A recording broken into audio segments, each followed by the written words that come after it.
தற்போது மக்களவை துணை சபாநாயகர் தம்பிதுரை செய்தியாளர்களிடம் பேசி வருகிறார். பார்க்கலாம். இதன் காரணமாகவும் அதோடு இன்று கூட நம்முடைய அமைச்சர் அவர்கள், மத்திய அமைச்சர் அவர்கள் உங்களுக்கு சொல்லி இருக்கின்றார், இந்த மாதிரி கொஸ்டின் பேப்பர் வந்து ரீஜனல் லாங்குவேஜில் வந்தது ஒரு மாதிரியாகவும், அதே நேரத்தில் ஆங்கிலத்திலும் இந்தியிலும் வந்து வேறு மாதிரி பிறகு ஒரு குரல் விருப்பப்பட்டிருக்கிறது.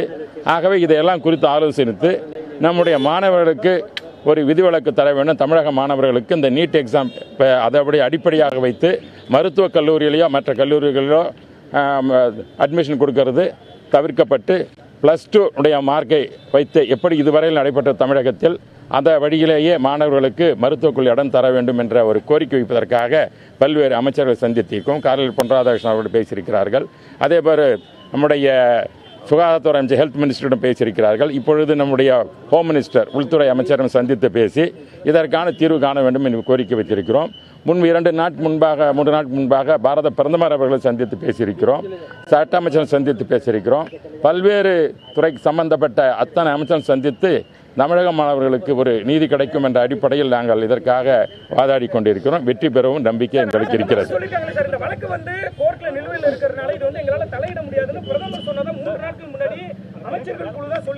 இல்லைங்க சொல்லுங்க, பல வழக்குகள் பல இதுகளில் நீதிமன்றத்தில் இருக்குது. இது மட்டும் பல வழக்குகள் இருக்கிறது. இருந்தாலும் அதிலிருந்து விடுபட்டு எவ்வாறு மாணவர்களுக்கு உதவி செய்ய வேண்டும், அவர்களுக்கு நன்மை செய்ய வேண்டும் என்ற அடிப்படையில் தான் இது அணுகுகிறோமே ஒழிய அதுக்காக நீதிமன்றம் இருக்கிறது என்பதற்காக நாங்கள் வந்து ஒதுங்கிவிடவில்லை. என்ன நிலையில இருக்கு சார் இப்போ சார்? இல்ல அப்போ 2 நாளைக்கு முன்னாடி இவர் பிரகாஷ் ஜவடேகர் சொல்லியிருக்காரு, இந்த நீட் எக்ஸாம் நாடு முழுக்க ஒரே மாதிரி கேள்வித்தாள் தான் இருக்கும், ரீஜனல் லாங்குவேஜ்ல ஒரு மாதிரியும் இருக்காது, மற்ற இதுல ஒரு மாதிரி இருக்காது, எல்லாம் ஒரே மாதிரி தான் இருக்கும், இங்கிலீஷ் அண்ட் ரீஜனல் லாங்குவேஜ்ல மட்டும் இருக்கும்னு சொல்லியிருக்காரு. அந்த ஒரு அறிவு பண்ணி எப்படி பாக்குறீங்க? இல்ல, அது வந்து எதிர்காலத்தை பத்தி அவர் சொல்லியிருக்கிறார். நாம இந்த ஆண்டை பத்தி தான் நாங்க பேசுறோம். இந்த ஆண்டுல வந்து இருக்கிறது பொதுவாக அனைத்து இந்திய அண்ணா திராவிட முன்னேற்ற கழகம் உங்களுக்கு தெரியும், தெளிவான புரட்சி தலைவி அம்மா அவர்கள் நாங்கள் நீட் இதுக்கு ஆதரவாக நாங்கள் இல்லை என்பது உங்களுக்கு நன்றாக தெரியும். ஒரு அதிர்ச்சியை தாங்க முடியாத சூழல்ல அடுத்த ஆண்டு பொறியியல் படிப்புகளுக்கும் ஒரு பொதுவான நுழைவுத் தேர்வு கொண்டு அது ஒன்றும் அவர் சொல்லி ஜவடேகர் சொல்லி கூட சொல்லி பார்த்தா பரிசீலனை செய்வதாக சொல்லியிருக்கா. அது ஒன்று முடிவு அவர் சொல்லையே. அதாங்க, அதான் சொல்றேன். சொல்றது கேளுங்க. அவங்க சொல்றது இன்னும் முடிவு எடுக்கவில்லைன்னு தான் சொல்லியிருக்கிறாரே தவிர அந்த இது இன்ஜினியரிங் கல்லூரிக்கு இன்னும் முடிவு எடுத்தாக சொல்லவில்லை. ஆய்வில் இருக்கிறது என்று தான் சொல்லியிருக்காரு, முடிவை சொல்லவில்லை. ஆகவே உச்சநீதிமன்றத்தில் மத்திய அரசு சொல்லியிருக்கிறதே இன்னும் 1 வருடம் இல்லாட்டி அதிகபட்சம் 2 வருடத்துல கொண்டு வந்துருவோன்றத சுப்ரீம் கோர்ட்ல சென்ட்ரல் கவர்மெண்ட் சொல்லியிருக்காங்க சார். இல்லைங்க, அது வந்து சொல்லுவாங்க. அவங்க வந்து சில இருக்கு, அதற்காக வந்து நம்ம அதை முடிவு எடுத்து சொல்ல முடியாது. இல்லை, நாம வந்து இருந்தாலும் நாங்கள் இப்பொழுது சொல்ல போன மாதிரி நீட் எக்ஸாம் நடந்து முடிந்து விட்டது மருத்துவக் கல்லூரிக்காக. இருந்தாலும் அதில் விதிவிலக்கு வேண்டும் என்றவெல்லாம் அணுகி கொண்டு இருக்கிறோம்.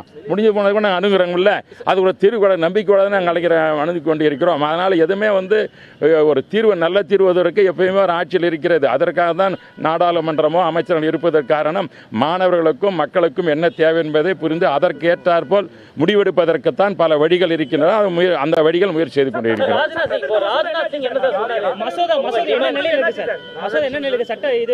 அது ஒரு பரிசீலனை இருக்கிறது.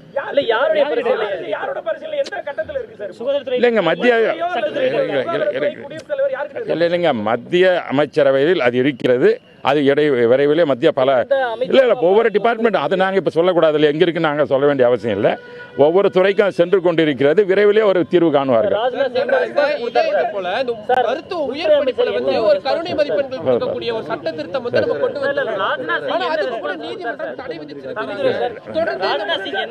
ராஜ்நாத் பரிசீலனை செய்வதாக சொல்லியிருக்கிறார். பரிசீலனை செய்வதாக சொல்லியிருக்கிறார்.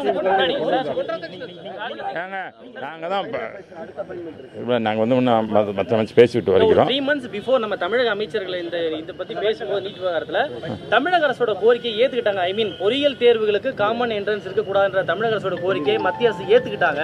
அதனால பிரச்சனை இல்லைன்னு சொல்லியிருந்தாங்க. இப்ப இந்த மாதிரி ஒரு இல்லையா, அதான் நான் சொன்ன முடிவு எடுக்கலன்னு சொல்றேன். முடிவு எடுத்தாதான் சொல்ல முடிவு இன்னும் எடுக்கலையே. ஓராண்டு விலக்கு எதிர்பார்க்கலாமா? அது நான் சொல்ல முடியாதுங்க.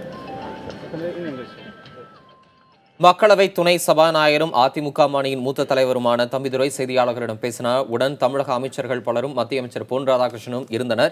நீட் தேர்வில் இருந்து விலக்கு அளிக்க கோரி பிரதமரிடம் கோரிக்கை வைத்ததை அவர்கள் குறிப்பிட்டு பேசினர். நீட் தேர்வு விவகாரம் குறித்து அவர்கள் வலியுறுத்தியிருப்பதையும் குறிப்பிட்டிருக்கின்றனர். விவரங்களை பின்னர் பார்க்கலாம்.